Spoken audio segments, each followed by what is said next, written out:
ठाण्यातील ब्रह्मांड जंक्शन येथील पादचारी पुलावर गर्डर उभारण्याचं काम हाती घेण्यात येणार असल्यानं घोडबंदर रोडवर 8 ते 10 मे दरम्यान वाहतुकीत बदल करण्यात आले आहेत.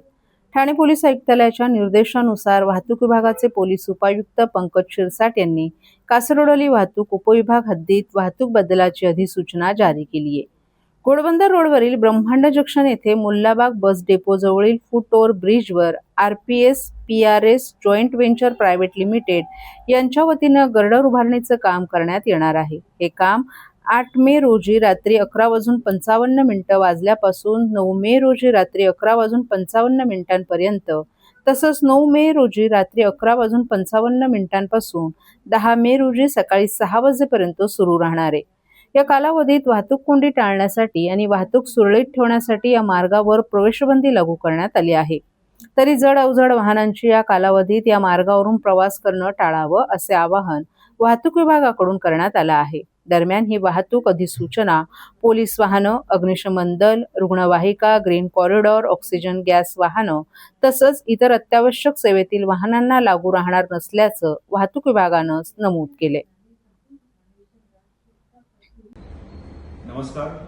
कासरगोडली वाहतूक विभागाच्या हद्दीमध्ये PRS कंपनीतर्फे मेट्रोच्या फूट ओव्हर ब्रिजच्या गर्डरचे लॉन्चिंगचे काम दिनांक 8 मे, 9 मे व 10 मे रोजी रात्र 23 ते सकाळी 6 या कालावधीमध्ये करण्यात येणार आहे.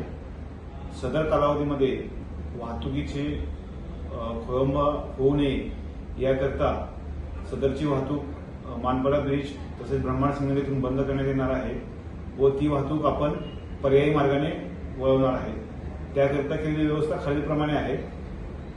घोडबंदरकडून ठाणे वाहिनी जी आहे, जे कापूरवाडीकडे गाड्या जाणार आहेत, त्यांनी ब्रह्मांड सिग्नलकडून डावीकडे वळायचं आहे.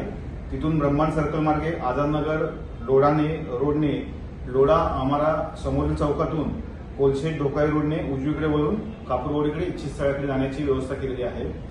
तसेच ठाणे घोडबंदर वाहिनीवर ठाण्याकडून घोडबंदरच्या दिशेने जाणाऱ्या वाहनांना मानपाडा ब्रिजवर प्रवेश बंद करण्यात आलेला आहे. त्यांना मानपाडा ब्रिजच्या खालून स्लीप रोडने तसेच डावीकडून मानपाडा ब्रिजच्या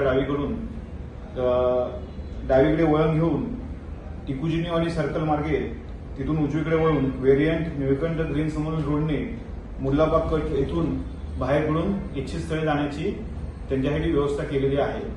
तरी नागरिकांना आवाहन करण्यात येते की दिलेल्या सूचनेप्रमाणे वाहतुकीतले बदल अंमलात आणून वाहतूक विभागाला सहकार्य करावे ही विनंती. धन्यवाद.